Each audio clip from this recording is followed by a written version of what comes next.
Hello! Welcome to this happy birthday to me edition of the Joe Johnson podcast, all of a sudden. The Purple Journal podcast. I am your rapidly aging host, Joe Johnson, owner of purplePTSD.com, VikingsTerritory.com. The rumors out there are true. It is my birthday.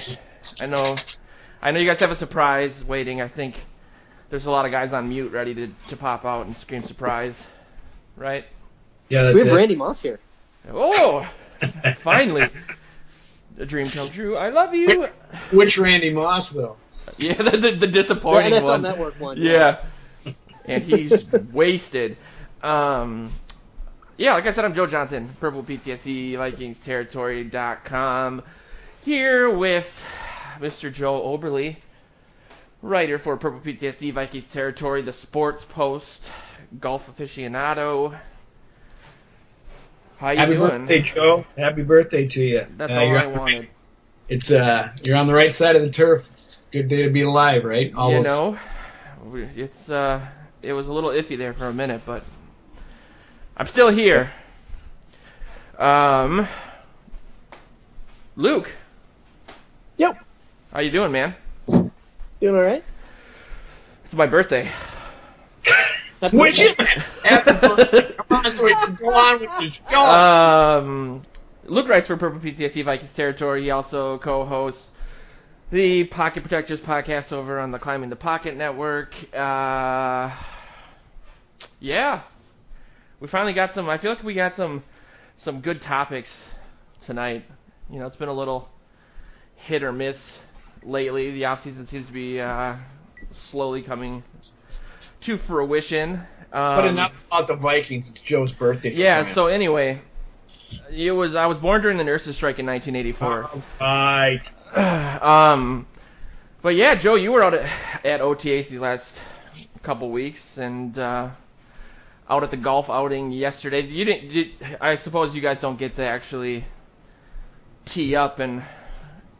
Yes, we do actually. They let the media come out before the actual golf event, the fundraiser. Before they do that, they bring the media out there for 9 holes, and we play with.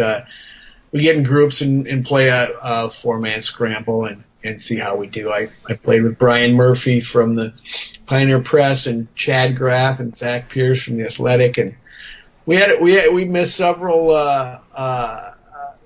makeable birdies. Are you bored with this conversation yet? No. And so we didn't finish it in the top, but K-Fan's team was loaded. I suspect they probably did pretty well. But anyway. I actually lettered in golf in high school, even though I'm notoriously terrible. We got to play at Minnetonka my senior year, and I teed off into the parking lot like 6 times in a row in front of like 50 people. It was like a waking nightmare. But man, I bring this up sometimes that we don't really. Maybe we take for granted some of the stuff you get to do just because we've worked with you for a long time, but that sounds it's fun. Pretty amazing. That's why I try to get my kids into high school golf because it's free golf. What's better than that? You know, free range balls. Exactly. All sorts of tomfoolery, but yeah, outside of golf, get out of school early to go. That's exactly why I was on the team.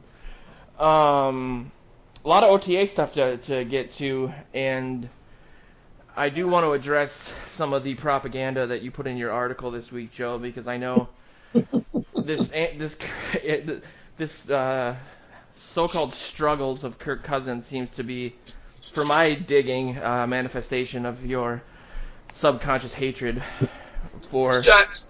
Yeah, but did you read my article from 2 weeks ago on his first OTAs? I was in high praise of him. I thought he was in total command and having a great time. And I said the weight of the world was lifted from his shoulders. He was loving being here. And to me, I didn't go the second week. I wasn't able to, but I did go on Tuesday, and it just looked a little different. He struggles might be a strong word, but I think it was more the defense was putting some pressure on him and making it tough. They collapsed the pocket more than once, and I think it was Linval Joseph sacked him one time, and he threw a pass a full 3 feet behind his running back coming out of the backfield with nobody near him. It was like whoa, where did that come from? Because I think of the pressure that he was under. And Pat, was hit and miss, throwing to the red zone, and connected a couple times with Laquon Treadwell, which I thought was interesting. But it wasn't the first week where he had this remarkable 60-yard pass feathered right down into the hands of Stephon Diggs. It was just a little different, and I even saw him get a little jittery as the pocket was coming in on him. And so some of those things I'd heard and read, and even on this podcast, started coming into my mind. Yeah. I'm not ready to say it's terrible and it's over, but it was just a marked difference for me, just a little bit. I would say uneven more than he struggled. I will say that I am covered in a cold sweat suddenly.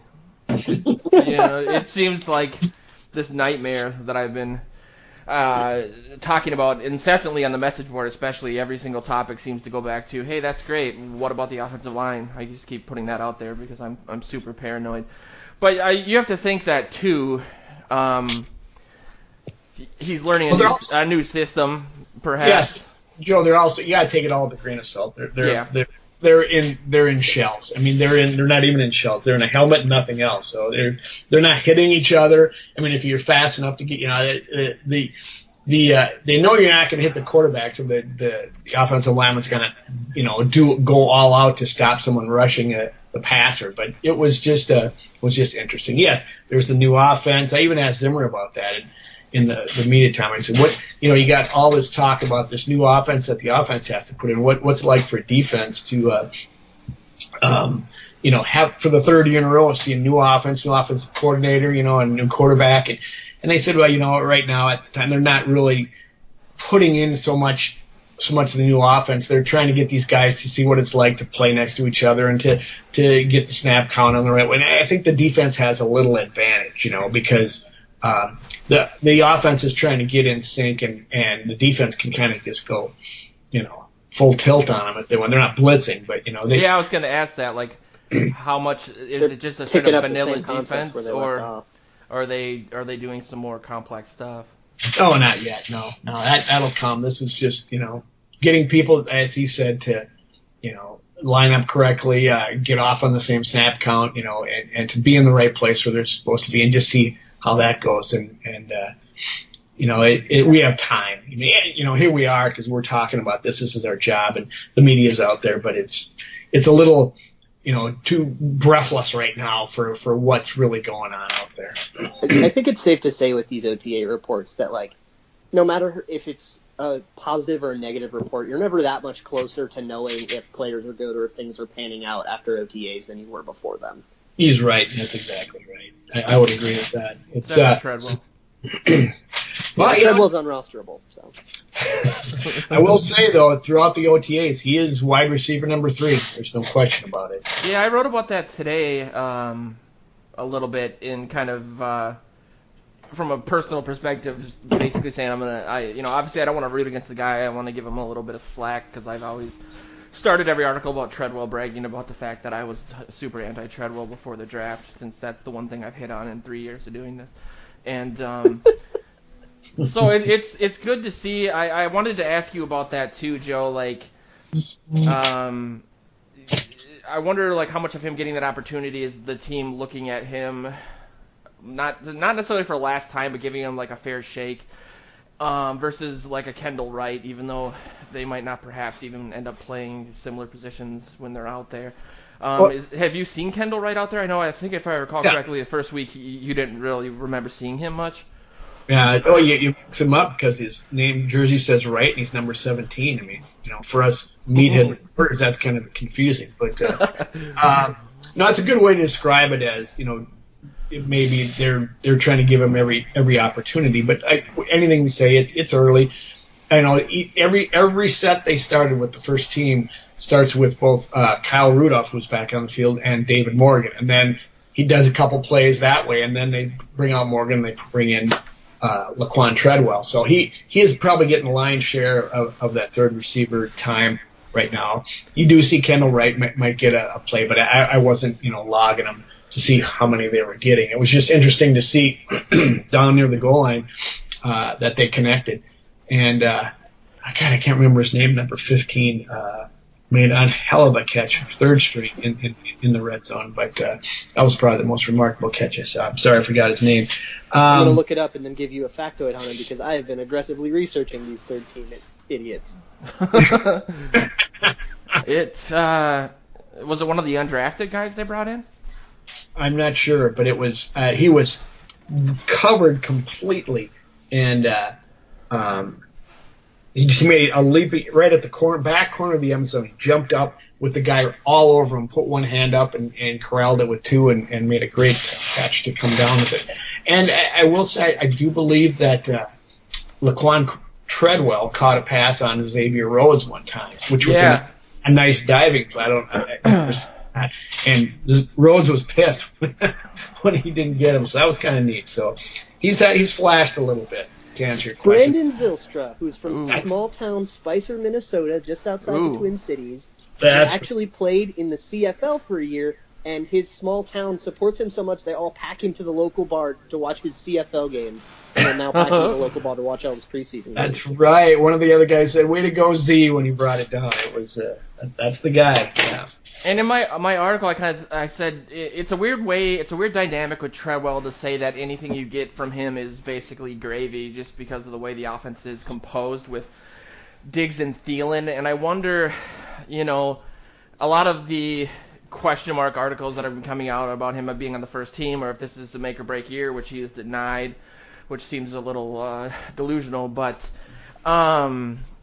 if it's really, unless Diggs is out for an extended period of time or there's other injuries, knock on wood, it seems more like in regards to Treadwell, I know Luke, you brought this up a few times. He had a fair amount of snaps, and I know that people have said he's been open. It just feels like the ceiling for him isn't that he's going to get like a ton of new looks, but maybe like doing a Jarius Wright and converting a higher percentage of those looks is the ceiling for him.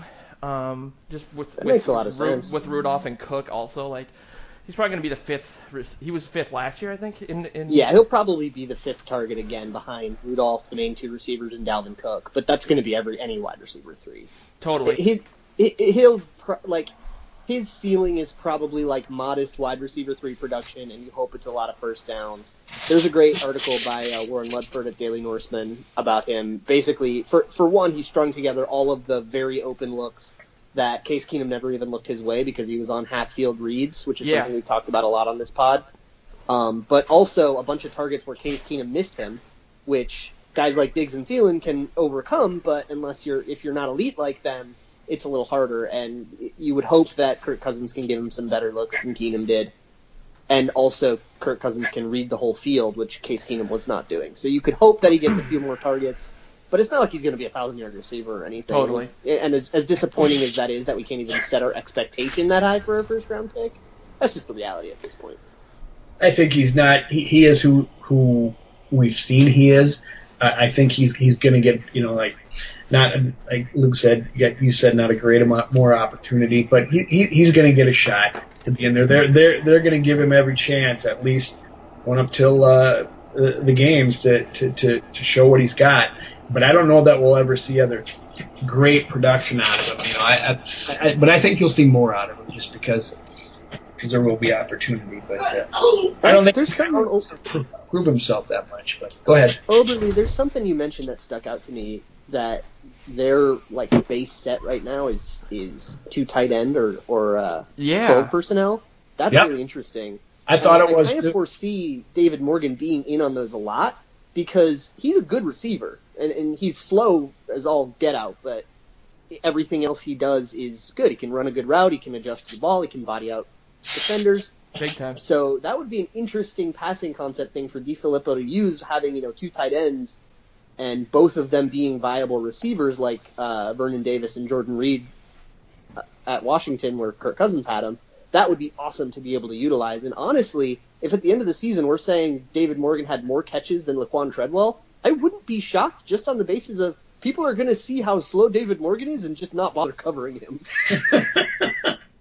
That's a good point. I thought it was interesting too when I saw it and wondering what they were doing. I've always I thought Morgan came in, and I always kind of wish they'd used him more than they had because he was reasonably productive. He's came in as a great blocker, but he did a nice job catching the ball, and they've always said that about him the whole time he's been here. So maybe there is an opportunity there, and maybe you just nailed it because it's some familiarity for Cousins. You know, they kind of want to adjust to their personnel a little bit. So that would be really interesting if it continues to be like that. And that plays around all the time in the last couple of years, where if it's somebody either like a second tight end or a fullback, like Kyle Juszczyk was huge for this for his whole career, where it'll be like 2nd and 10 and you'll run a pass play and they'll drop deep and cover everything except for the check down because it's 2nd and 10. Throw to the check down, and even though he's slow or he's not that athletic or he's a fullback or whatever, he'll still get 8 of the yards that you needed, and you have 3rd and 2 set up because they just didn't bother covering the flat. Yeah, I made the analogy of a canary in a coal mine with Treadwell, thinking that if he has a decent season, that implies a lot of good things for the Vikings offense in regards to production, obviously, but just in terms of maybe giving Cousins enough time to get to that point in his read, means that the offensive line is... Okay. There you go. You had to get through about 5,500 words to get to it, but it paid off. Spoiler alert. But I think that with the new information and that I'm gleaning, the same goes for Morgan. Who was that tight end they brought in a few years ago from Seattle that they wanted? The big plan was to run a lot of 2 tight ends. Michael Pruitt? No, that was a draftee. Yeah, it was a... You're not talking about Blake Bell, are you? No, I'm trying to... They signed him to a significant contract, and then they... John Carlson? Yes. Oh, Jesus. Yeah. John Carlson might be one of the worst free agents Spielman ever signed. Yeah, since then I've always wanted them to actually injury problems. Do that. He had his career getting hurt again for the Vikings. Yeah, well, and he was like devastatingly injured when we signed him too. Yeah, he had like a really bad injury. Oh my God, John Carlson. I know. Since then I've always been like, man, it'd be sweet if we actually. He's one of us. He's a native Minnesotan. Spicer, Minnesota. Speaking of devastatingly injured, I had to grab that segue because it's just too good. Dalvin Cook is cleared to do some drills. I feel like my expectation for him is a little bit skewed just because of the whole Adrian Peterson thing. I sort of assumed just based on the timing of his injury that he'd be a lot further along than he is. And looking at those, Joe, I don't know if you saw him doing anything this week, but what the timetable is for him?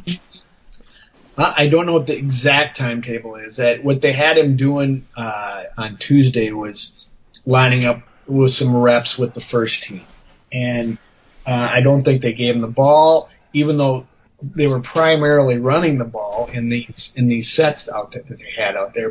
And I don't think they passed it to him. He would just run out and stand where he was probably going to block somebody, and it was more like Zimmer said, just a timing thing for him. They wanted to have him feel like what it was like to have some bodies around him, not just doing rehab. And it was just a little more progress in his deal. But he was, they're not tackling, they're not in pads, what have you. So there's none of that going on. But it's just a matter of getting him probably a taste so that he can get fired up for the game again. And afterwards, he spoke to the media and was actually pretty excited to be back out there. And he says, they're bringing him along at the right pace. I think he's ahead of his time. But I wouldn't think you'd see him much at all in the preseason. But I think, they'll hopefully get him ready to go week 1. That's what I'm thinking, but I don't know. There's nothing really been said on that. Have you heard anything about that, That would Luke? mean about just when he's coming back? Yeah, or what the expectation is. Yeah, I think what people have said in press conferences and stuff is that they're targeting the start of camp. But I agree with Joe that you probably will see very, very limited action in preseason, just enough to get his, to whet his appetite and get some of the core concepts run in game situations. But you're not going to he'll probably rotate out a lot faster than he would if he weren't injured, which actually means a lot to the other running backs because there's like this wide open running back 3 competition between a bunch of scat backs like Brock Thomas, Mike Boone, and Mac Brown, who was on the roster last year, and that is actually a really, really interesting position battle to watch. through the preseason, and it means we might get more of it, which will be fun. Speaking of Mike Boone, there was one play when he ran through the line on off tackle on the right side, and God dang it, my name's Jaleel Johnson stood him up as he came through the line. These guys have no pads on. It was really out of, we sat there and said, well, that's quite interesting because nobody's hitting anybody, But he came down and just kind of gave him a shiver and stood him up, and it was like everybody kind of stopped for a half second, and then they ran back to the huddle. But someone trying to make a name for himself was kind of funny. But Boone got a lot of carries. You saw quite a bit of Latavius Murray, but quite a bit of Boone too. Got a number of reps and a number of carries in the practice. And now that, before we kind of touch on some of the maybe special teams and defensive stuff, I know obviously implementing an entire new offense takes time, and like you said, they're just doing a lot of core concept stuff. We touched on the two tight end stuff, might be something that's a little different. And I'm still rooting for John Carlson, by the way. He can make it. Is he in the league? No, he can't be. I think he retired after that Vikings season. 1 year after that, I think. I'm not sure. But Luke, you've touched on this too. I think even back before it was confirmed that the DeFilippo is going to be the offensive coordinator. But what, I guess, is the expectation? Like, what sort of offense do you envision them running in a perfect world or in a vacuum without, let's say, any offensive line troubles, or even throwing that caveat in there, maybe how they'll adapt to that in a Pat Shurmur way. Just kind of what our listeners can expect from this offense, if you've had any indication or just any general ideas. Yeah, real quick, John Carlson did spend one last year with the Arizona Cardinals. Didn't play any, though. He was just rostered and then retired. To answer that, so I think some of the core concepts you'll see is, one, you're going to see people lining up in weird places. You're going to see guys like Kyle Rudolph lining up out wide, or Dalvin Cook lining up out wide. You're going to see Diggs and Thielen lining up all over the field in places that, aren't typical of where you'll see them, which is done to kind of create mismatches. Because if you put Dalvin Cook on the outside, and say you find a way to match Dalvin Cook up with their number one corner, well, Dalvin Cook's probably not going to win that match, right? It's a really good corner. But now their number one corner is not on Diggs, and their number two corner is going to have to choose between Diggs and Thielen, and their number three corner is going to be on the other guy. So you're going to be able to see things like that. Or something like Kyle Rudolph on their number one corner, but if their number one corner is 5'11", you got Kyle Rudolph on him, that's a good matchup that you can maybe exploit. Another thing you'll see in terms of mitigating the offensive line, and you've seen this with the people that they have brought in between Brian O'Neill and even some of the roster depth guys, are all these lanky, kind of skinny, big, quick, agile linemen, is the zone scheme. And we've talked about that a lot, but essentially a zone scheme is, instead of what a man-power scheme does, is you go hit number 98 and beat him. Go beat him up. Go push him back and beat him up, get him out of the way. Or just go, he's your guy, don't let him get past you in pass protection. Whereas zone is more, here's a spot on the field, get to it, and make sure nobody gets past it. And the latter is what you're going to see the Vikings do. It tends to require less good linemen, but linemen who are a little bit more mobile, which is what we've gotten. But once you've gotten to that spot, because you've decided to move the pocket, and because you've changed the angles and made it awkward, it means the defensive line has a harder time getting leverage on you. It basically means once you've gotten to the spot, it's easier to win. And that's going to be a way of mitigating the problems the offensive line had.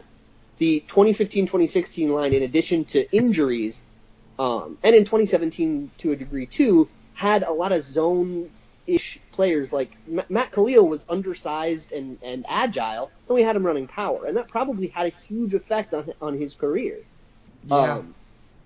And that's what we ran with Jeff Davidson. And now Tony Sperano did a mixture in the last couple of years, and now that it seems like they're committing fully to that zone, which will be mostly seen in the run game, but it also matters in pass protection too.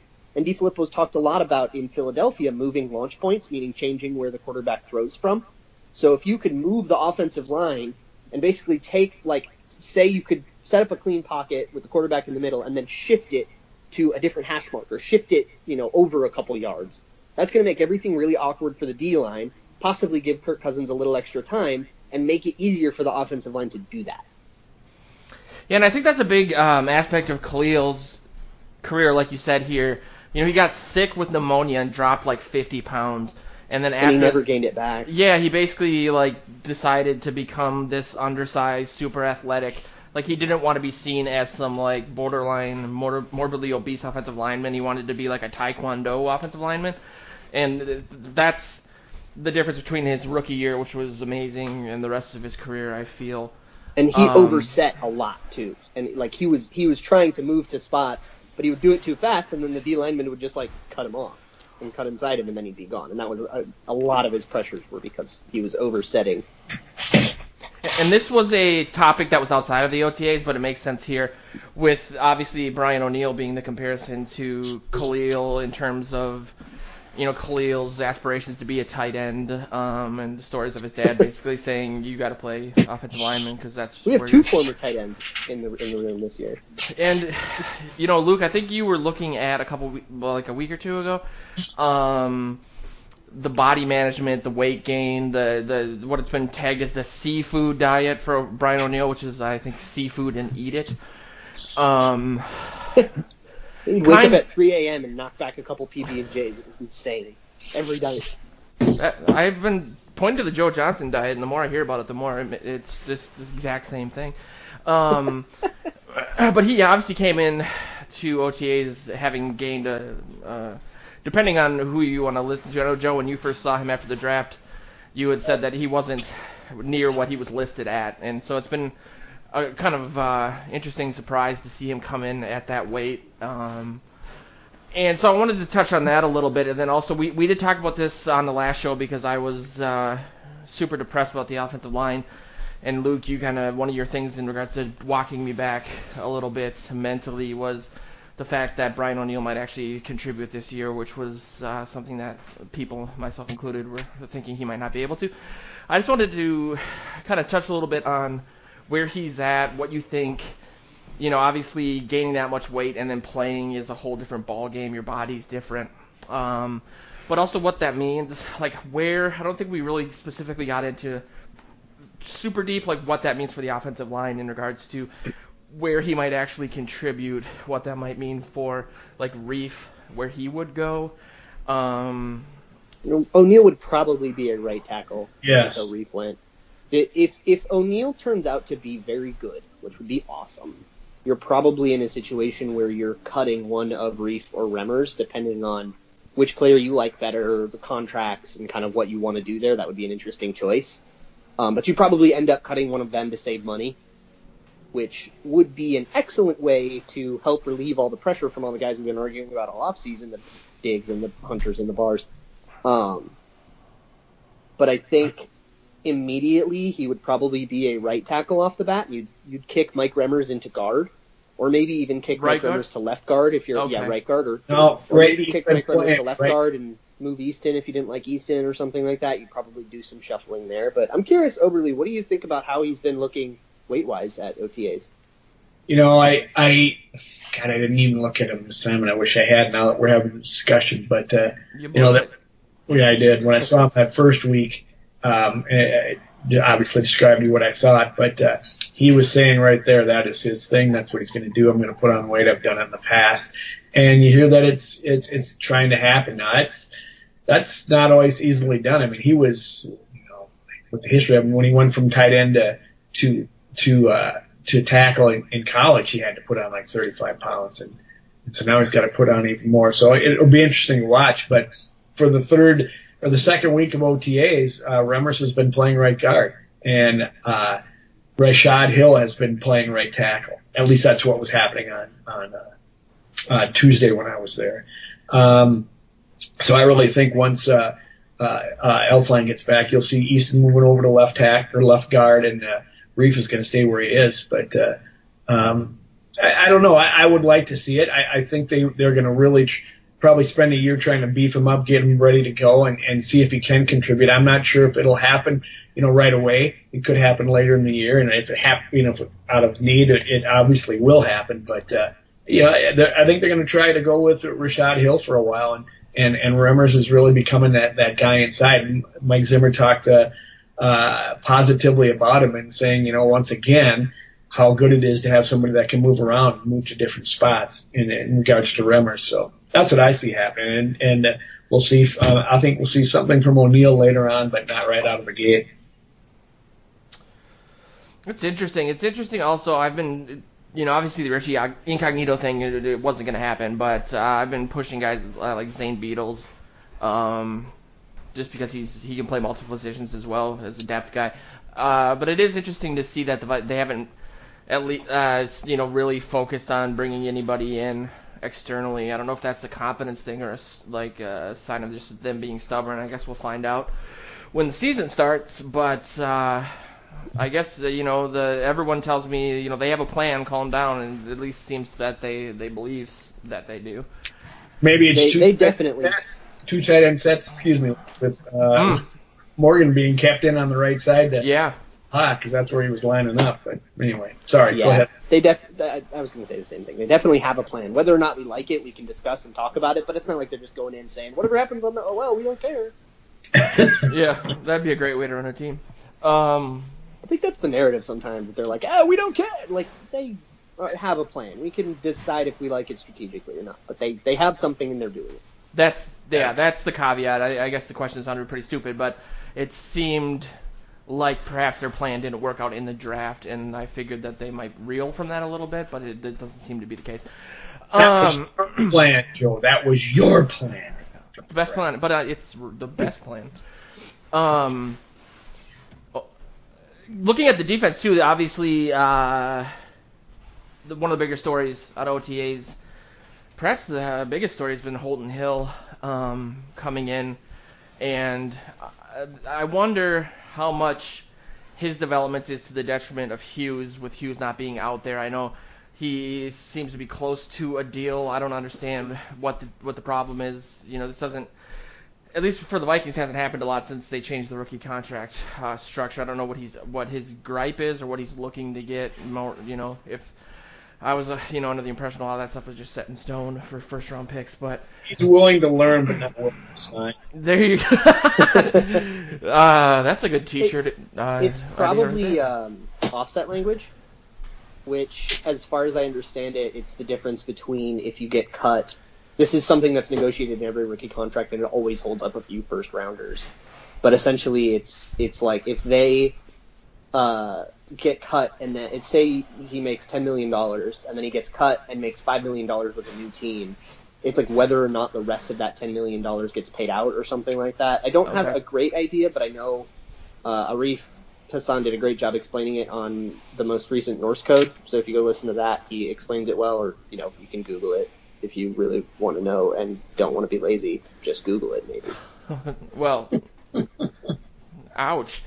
I think that was to the lazy listener. No, but I think if we've established anything on the show, it's that I Google nothing. It's language. It's always offset. Okay, so with Holton Hill, Joe, have you had any impressions on seeing him? How much do you think? Obviously, he had some struggles, I believe, with marijuana, that sort of thing, kind of hurting his draft status. Thoughts on him? Where do you see him filling in? Do you think that his development hurts Hughes? I've seen a lot of stuff in regards to what the team is going to, like new headlines, like how Hughes will contribute if he doesn't win the nickel job, is a headline I saw right before the show started. But just thoughts on him, Luke, what you think in regards to his style, his body size, all that good stuff. I could Google it, but I've been drinking. Take it away, OG. When the second and third team come in, that's when I start making snarky comments to my fellow media members. So I don't know. No, I'm kidding. That's a personal attack. Yeah. It's I saw, they had him playing slot corner, and I saw Zimmer actually right in there with him, moving him with his hands on each shoulder pad to a different position, lining him up correctly, saying something to him. So they're obviously, Zimmer, who's the corner guru, is spending some time and making sure he's coaching him up and teaching him right. And my goodness, after in the media scrum, it was a Holton Hill hour, because all the questions were, a number of them were about him, and people were asking what Zimmer was seeing, and he wasn't given much. And so that when he's not given much, I think he probably has some ideas for him. I think it's a very interesting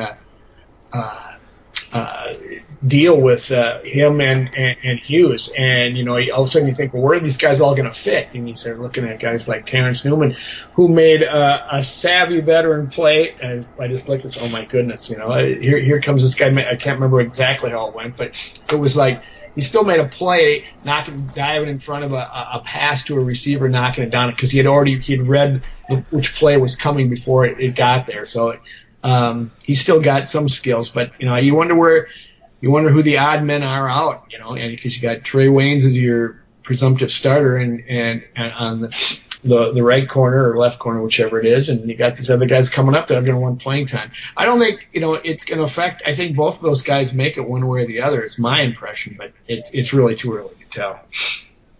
Yeah, did you say he's at slot corner? That's really interesting. Yeah. I thought so too. Because he was inside. I don't think he played much inside at Texas. He might have played a little inside, but maybe they would just want him to move around and kind of provide that same depth. I know he's an okay athlete. He's a decent athlete, and then had all these off-field issues. So it's easy to imagine why he fell out of the draft. But if he can pull that together, people had him pegged pre-draft as a top 40 talent if it weren't for the off-field issues. So you can get that out of him and keep him clean. That's an amazing potential to possibly live up to. And they gave him a contract, too. They gave him a huge contract for an undrafted free agent. Yeah, I think they got in a bidding war with the 49ers for him. Because, he's a good on-field player, and he proved that a lot at Texas, made a ton of amazing plays. He's 6'3", and he's, not that agile. That's really interesting that he's going to the slot. But I think he'd probably be best as an outside corner. In terms of him and Mike Hughes being in direct competition with each other, I don't really see that. And even if I do, that's kind of a short term. That's only a short term bottleneck, because eventually you're going to lose Newman. You're probably going to, if both Hughes and Hill are good. If one of them isn't good, then obviously the question answers itself. But if they're both good, you let Waynes go, and you still have a really deep cornerback and a cheaper one. You let Marcus Sherrills go. I hate to say something like that, but man, I don't see how he makes it. That's going to be Hill being good. Hughes is going to be your return man, one way or the other. Yeah, that was my question. Right. So what's he good for now? Exactly. Yeah, and we've talked about. I think Luke, you brought that up on a previous show in regards to the signings going to break down to Sheldon Richardson or Trey Waynes, and it seems like they might be setting themselves up for it, as much as that would pain me personally. Waynes would become a top 15 free agent. He would make a ton of money somewhere else. It's just a contract thing. But he's played well enough to earn a starting level long-term deal. It's just a matter of if the Vikings want to be the team to do it. They put too much into him too already. You're talking about bringing up two rookies and getting them ready. Zimmer's not going to let just anybody walk on that field unless they're super ready for it. And they put a lot of time and effort into a Trey Waynes. So I don't think that they're going to be ready to let him walk just yet. But at least not this year. I've seen a lot of reports saying if he, like you said, Luke, if he goes, he'll be the number one corner free agent whenever that happens. It's very possible that he could be the best corner free agent in the year that he goes. I don't know who else is slated to become a free agent that year, but it's very possible that he's the best one that hits the market and makes a ton of money from some other desperate team. Big time. Or he gets extended. I don't know. It depends on how the young guys do, but it's nice to have 7 potential corners that all could be good. Yeah, it's a good topic. Last year, right? It's got to be, if he makes it, it's got to be Newman's last year. Yeah, it was interesting. I was on the conference call when he did his press conference with the media for his contract extension, and I've never done one before, and I haven't been on one since, but it felt to me and I pride myself on picking up on cues like this just because I'm a salesman by nature, which means I have no soul. But the media was asking him a lot of questions, not so much in that regard, but they were like, what's it feel like to be with James Harrison gone, the oldest guy in the league? And I felt like he got offended by all the questions being, you're old, what does it feel like? Because he immediately was, I don't know what his personality is, but he was like, it feels the same as it always has. I don't know anything about James Harrison, it doesn't affect me. And after that, every question was like, what are you going to do when you retire? You're getting up there, you got to have a plan. He goes, I don't have one. I'm focusing on the season. But he did say, like, it's getting egregious at this point. I should have a life plan. I'm 40. And so this is it for me, which was obviously widely reported. But I wasn't sure how much of that was. I've heard that he said that before. But it seemed like he immediately shut down any narratives that people were digging for, like clickbait headlines, and was kind of just pissed off the entire time. He's a savvy veteran, especially when it comes to media interviews. From the time he came here, we all wanted to talk to him because of the connection to Zimmer, and he gives the air that he has been around this thing for so long. He knew what we were going to ask. He knew exactly how to shut us down. He knew how to get around it. And he knew how to not take the bait. So he takes all those interviews. It was a very intimidating first experience to go up against. I tried to ask a question and I got shouted down. I forget what it was. It was actually a pretty good one. There was two I wanted to ask. One was the obvious, do you think you're going to coach with Zimmer, like you'd fit in there? Nobody asked him that, which was surprising. And then there was another one. But anyway, yeah, it's got to be it for him. One more thing. Was like, I think Next Gen Stats might have that, and that's kind of a decent way to tell if he's fallen off that age cliff. Yeah, what did you say, Luke? What stat? Game speed. Like, literally, how fast is he running on the field? Yeah. He closed on this pass pretty good. I thought it was a nice play. It was, a pretty good play. So, but once again, if he totally falls off the age cliff and is just like a disaster, can't play corner anymore, I kind of like. It's cool to feel like, all right, we got other plans. Yes, very good point. Vikings are pretty healthy at corner. Yeah, and speaking of health, this week there was we've talked about it on the show, kind of the injury bug that happens around this time of season with people getting their kind of the Russian roulette of ACLs getting torn, and the Vikings so far being immune to that. It was announced this week, I think it happened on Monday, that Tuesday? Yeah, sorry. We spent a lot of time establishing that, and I completely ignored it. That Hercules Matatafa towards ACL. Is that the right pronunciation? I'm hoping so. I think it's Mataafa. Nope. Yeah, there's an extra T in there. Let's do it. Let's fight about that. I know you're right. This is going to be Kirk. 20 minutes of the podcast. Kirk Cousins debate number 2. If we say it enough times, people will believe it and they'll start changing it. That's the correct pronunciation. That's how it's done in Washington. That's how it should be here. D Filippo. Obviously he's a rookie. That's rough for him. I'm not sure what that. That's always not good. It's up and down because he's going to be paid this year. He made the roster. He's in. He does. That's what they say. It's like if you're on the bubble and all of a sudden you get injured, you got your guy. IR you and take you back next year. That's right. But there was people with high hopes for him. There's a lot of buzz about him when the Vikings got him. So it's a sad thing. Yeah, it says there's an article I think on 24/7 Sports talking about the fact that the Vikings aren't giving up on him, that him through his agent thanked the team for, it says he revealed that while it was an emotional, the front office is not going to give up yet on his client. And then his agent said that Matatafa called him crying after the injury, which is, that's kind of devastating to hear. So the article makes it seem like the Vikings perhaps could have waived him but didn't, and they're going to pay him anyway. At least that's how the agent was thanking them for doing something maybe that they weren't contractually obligated to do, but that's perhaps a quote being taken out of context. Is that how it is? I think once you get to training camp, then and they get injured there, they're on the IR for the year. I think that's by rule, and maybe if this is early that they had a choice and they obviously chose to do it. I'm not sure. That's just what I'm speculating. Any idea, Luke? I mean, it could also make sense that just the decision of we're going to, hang on to your rights and bring you back for the 2019 season, so take your time, rehab, bulk up, which is something he really had to do.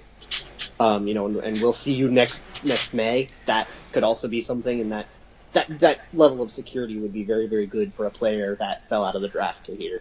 It's interesting. I mean, what this kind of says about the Vikings a little. I mean, at least Spielman, how much better they presumably have gotten at undrafted free agents. I mean, I think they had dropped the ball earlier in Spielman's tenure, but they have just been in the last few years picking up some plays. I mean, look at all the buzz around Hill, and you got this guy. I'm not even going to try to pronounce his name.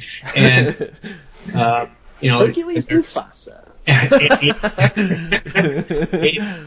Adam Thielen, and I think they're just getting better at that. It really doing a lot more homework and really checking out these guys that don't make it. And, it's interesting. I think it's worth mentioning. Yeah, it's good to get both Mata'afa and Holton Hill were supposed to be 3, 4, 5th round guys, and the fact that they fell out of the draft was surprising, but there were reasons for it, and it was just surprising how much teams cared about those reasons. So getting those guys that are supposed to be, everybody says, hey, he's kind of supposed to be a 3rd or 4th round guy, but he fell out for a dumb reason. That seems to be what Spielman's been doing, and that is good. You should go after the best guys that fell out of the draft. So he had made it. I'm sorry, Joe. He had made it a priority. He said that they had not done so well. They're going to do better on it. But then again, too, maybe they're in a position where they can take a flyer on some of these guys because they don't have that many positions to fill. Sorry, Joe. Go ahead. Yeah, it's kind of a best player available undrafted free agent situation just because the defense is so loaded.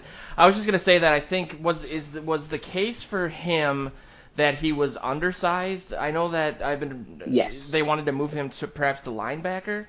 So he played. And real quickly, just a caveat so you can play off of that. I wonder how much that maybe the assumption that they could move him to linebacker might have played in. I don't know if he was would he be an edge guy? We didn't inside D tackle. Okay, but if he moved to linebacker, would he have been? Yeah, he was that small. So okay. he played D tackle at I forget what school, but he played D tackle Washington there. State, maybe. Oh, you're right. Yeah, Washington. So he played D tackle there and was very disruptive and very good, but he's tiny. He's linebacker size, which is really, really tiny for a defensive tackle. So nobody drafted him because, well, you're too small. You just get beat up by all these guards and centers. So they were going to move him to linebacker and basically say, okay, if we can teach you to cover, you'll be an excellent linebacker. You'll be a great, basically Anthony Barr style backup, awesome linebacker, and that'd be great. They moved him to linebacker, and apparently the day before he tore his ACL on a kickoff drill, which really sucks. Chad Greenway. He had... Get it out of the game. Get it out of the game. Sorry, go ahead. I agree. He had moved back to defense, and it appeared the linebacker experiment was over, which either means he couldn't learn to cover, which probably, if he can't learn to cover and he isn't showing out at defensive tackle, probably means he's not making the team. But if he was showing out at defensive tackle, they might just say, screw having this guy covered. He's just still that good, and his size mattered less than we thought it did. And in that case, that would be awesome if he hadn't torn his ACL, and now we're going to have to wonder if he's coming back. But he's probably going to come back and try to make the team in 2019, and this time next year, it'll be a really fun story to watch, and I'll be rooting for him. And speaking of pronunciations, we didn't put on the agenda, but it just completely slipped my mind because I disregarded him forever. Michael Kendricks was here. Eric Kendricks' brother. He ended up signing with Cleveland. I think that was announced on Sunday, and then he angrily denied it and then did it anyway. I wasn't sure what the reasoning there was. I don't know. But I was wondering what your guys' thoughts were on that. I know Kendricks basically said, he's my brother, he can play wherever he wants. I'm not going to take it personally. I don't know. Cleveland seems to be amassing some talent for once in my lifetime. I heard he ain't heavy. He's my brother. And they said, oh, he doesn't weigh enough. We don't want him. So. Sorry. That's my only comment on this situation. Go ahead. I would have liked him. He was arguably a top 10 linebacker last year, and the only reason Philly cut him is because they ran out of money and couldn't sign any other rookies. So they had to cut somebody, and they decided to cut the linebacker. But he basically linebacker. My God, what are they thinking? He had a tenuous relationship with them, and they had him underused. They used a lot of 2-down linebacker stuff, and he was the guy that went to the bench.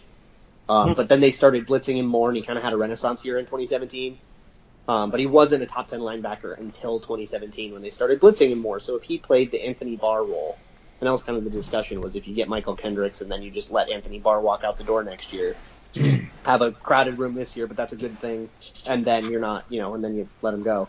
I think Cleveland got a great deal, honestly. $3.5 million for that guy. Yeah, I was gonna ask what the money was. Deal. That is good. Yep. That would have been nice. How old is he? It would have been nice. Not entirely necessary. It wouldn't have really improved that much. Even if you think he's better than Barr, which there's an argument to be made for that, it's not by much. He's 27, by the way, Joe. And he was 27.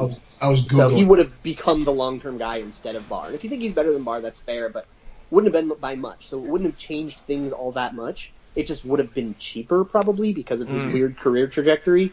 And his weird, the weird time of release always causes players to be paid a lot less just because there's not leverage. There's not, hey, there's a million other linebackers out there. There's a million other teams out there, looking for linebackers. So it would have been awesome. And you probably would have switched him with Barr, and it would have been kind of cool to have the brothers together. That said, good for Cleveland. They got a good deal. I don't know. Well, you think it would? I don't know if it would have been good. I thought about that too. It might have been a strange dynamic, because the younger brother's established here, and here comes the older brother coming in, who's gotten let go by a Super Bowl team, and I don't know. I think I didn't. It's really weird. Well, maybe because I have brothers, but it would have been a strange dynamic. I don't know. And I'm the younger brother, so. Do you have brothers or sisters? Between Barr and Kendricks is incredible. So it's not like there's a lot of room to improve on that either. Yeah.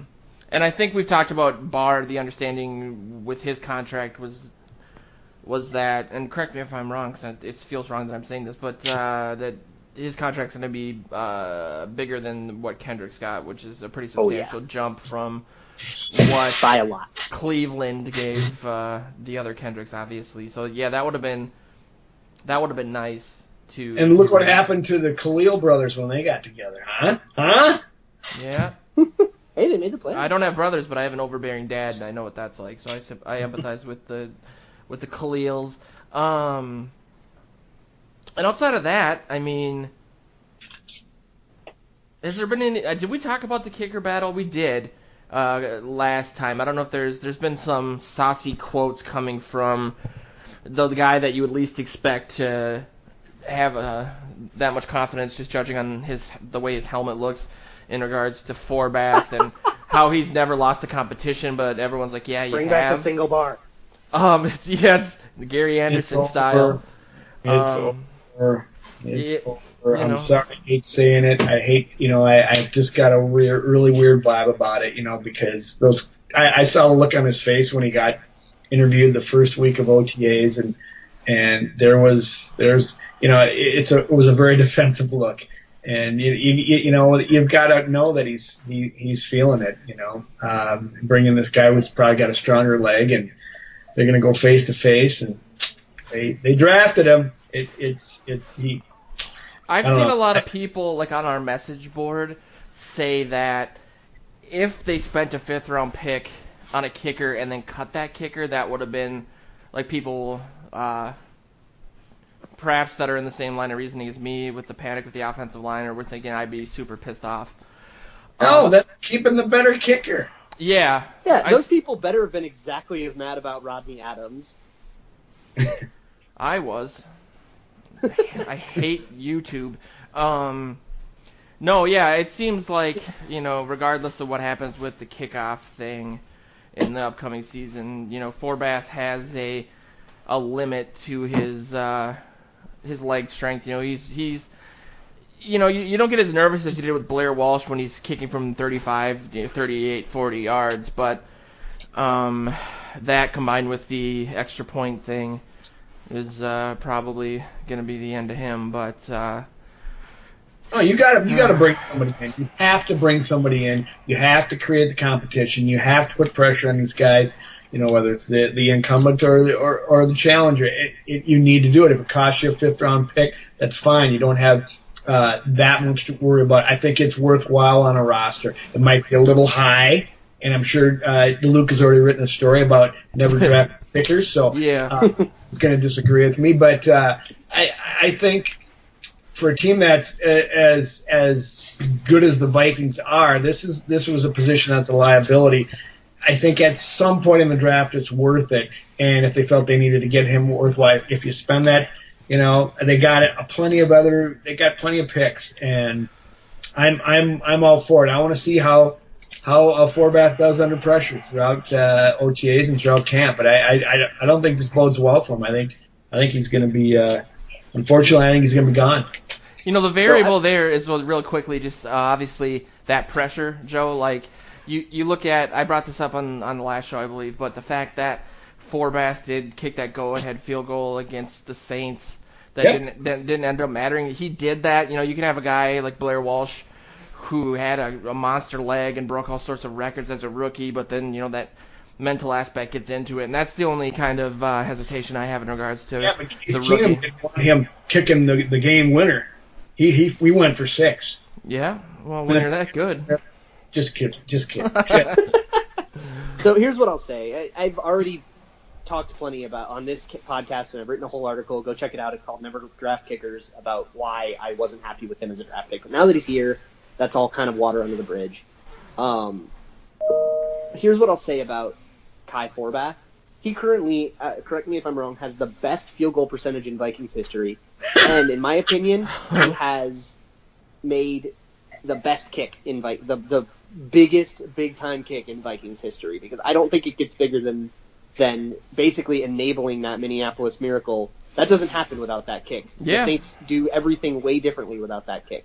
That's right. So I think if this is his last season and he does get replaced with a big young hot shot, that's fine. But we do owe Kai Forbath our respect because absolutely of what he has done for the team. Now his extra points thing is obviously going to be a black mark, but at the same time, how many games are lost because you missed an extra point? They happen maybe once or twice a season across every single team. That's super rare for that to happen. So missing extra points, if you look at like the impact that every time somebody missed an extra point, did it cost them the game? It almost never happened because they're 1 point. They barely matter. And did you come to the conclusion that when this is different with the rule change? Growing up, obviously, the extra point, the reason they made that change because it was a gimme and it was like, well, there's no really risk there, so it's not like a game really. And the debate was making a touchdown 7 points or moving the kickback. Did you find that with the back in the day, if somebody missed an extra point, they would go for 2 to compensate for it? Do you find that teams just aren't doing that? Oh, teams don't go for 2 nearly enough. There's a lot of I remember really you writing an article about that too, right? Saying they should do it every time theoretically or whatever. Yeah, he's the special teams guru with that, Luke. He is the best kicker writer in the game. Yes. Right now, Kevin Cole did a great piece. Right now, the kind of working logic is go for the extra point unless you have a specific reason not to, like you're down 8 or something like that. I think it should be the other way around. Go for the 2 unless you have a specific reason not to, like you just tied the game and all you need is an extra point to go ahead. Obviously, don't go for 2 there, but otherwise, if it is a neutral situation, you should go for 2 because bet you could do it better than half the time, and that would make it worth more points in the long run. I was going to say that it has to be it, right?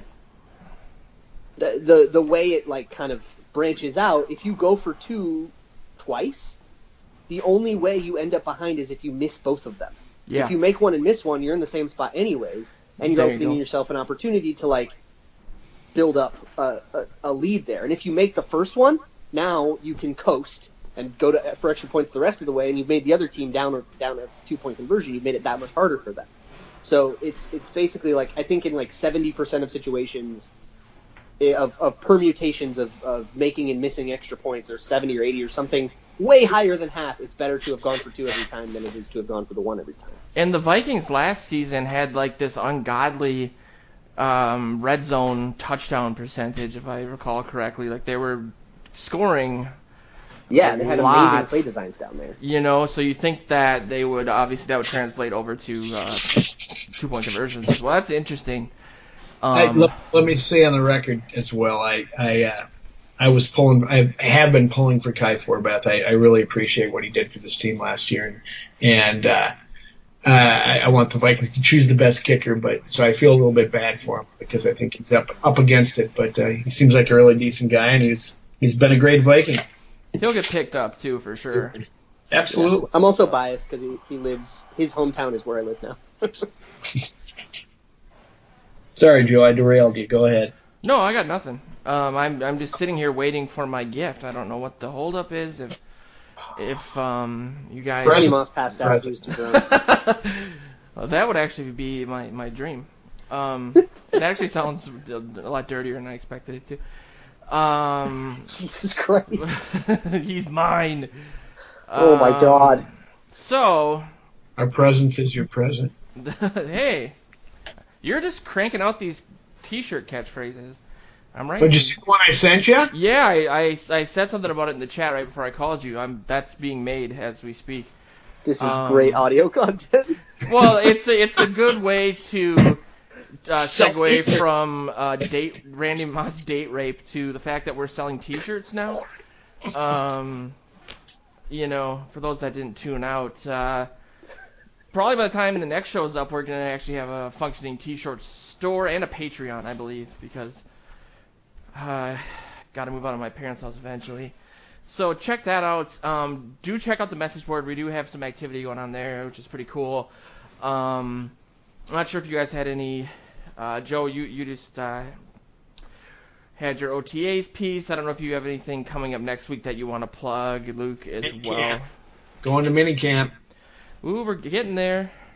No, I'll be going there and I'll be reporting from there. So that's and I'm pretty sure me and Luke are going to also have full camp passes this year. We typically only got the last 4 days, and that goes for the Vikings territory guys too. I think all 4 of us are going to be there for the entire camp, and we'll probably be just completely horrifying Joe Oberle the entire time. He'll have to pretend he doesn't know us. I'll be tweeting every day I'm there, assuming everything goes the way we think it will and nothing falls through. Yeah, I really, they give out, they send you like a media kit that has a lot of the rules in it, and they specify times that you can do certain things. It'll say specifically no live tweeting or no video, but there's a lot of time where you can take a lot of content that I want to try to put on the site this year, just in regards to, you know, having people being able to see some of the stuff that I'm seeing when it's allowed video-wise, perhaps. I'm looking into getting like a 4K camera that I can do some live like stuff through the message board so people can feel like they're getting access that they otherwise wouldn't. I think that's going to be pretty cool. So yeah, strap in for that. Obviously we have articles every day. We're growing with new writers. Check out Vikings Territory. Check out our social media, Purple PTSD, and at Viking Territory on Twitter, Vikings Territory on Facebook. We also moved to the Vikings Territory YouTube channel. This will be on both YouTube channels, but if you're subbed to the Purple PTSD, switch over to Vikings Territory because that's a bigger community for us, obviously. But with that in mind, this has been the Purple Journal podcast. Thanks for listening, and check us out in a couple weeks. Scoliosis.